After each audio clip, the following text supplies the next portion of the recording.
Hazardous materials can be defined as any substance that can cause injury. And whether we like it or not, we're surrounded by them.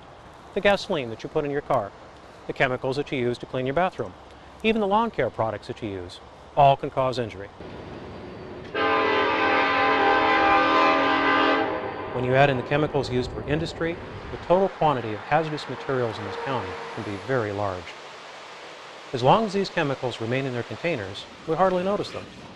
And so, every day, an unknown quantity of hazardous materials are stored or pass unnoticed through our community, on trains, trucks, and in pipelines beneath our feet.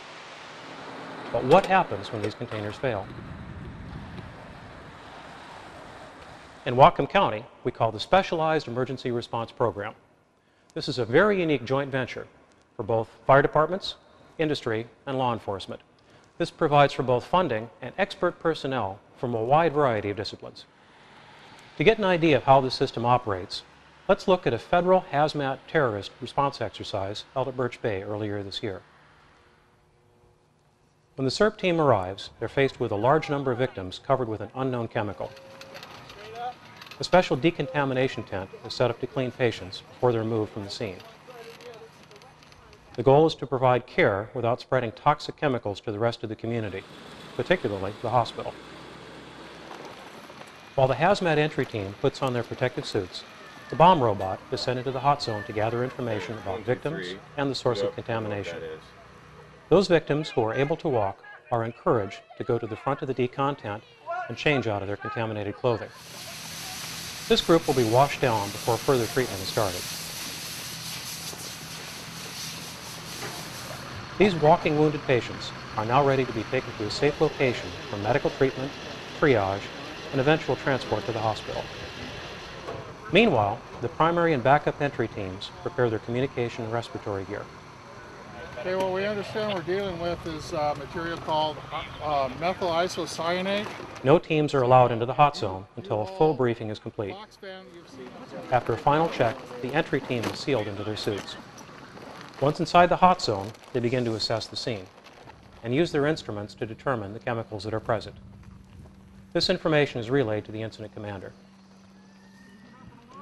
They now begin to assess injured patients and move them to the decon tent. The clothing is removed, then the patient is washed off while rolling down the tent.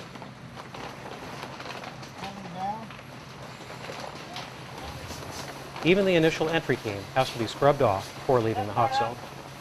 In an incident of this size, local resources are quickly overwhelmed, so military assets are brought in. Ground crews set up additional treatment areas so that medical teams can be brought closer to the scene. I want not just when I'm breathing at ground level, but I want eyes on up high. The Marine Corps Chemical Biological Incident Response Force prepares to send their troops into the hot zone. This allows the area to be thoroughly searched. More patients can now be found and brought to the decon tent more efficiently.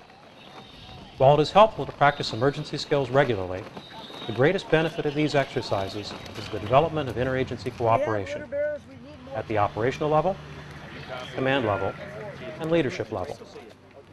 That spirit of interagency cooperation is at the heart of Whatcom County's SERP team.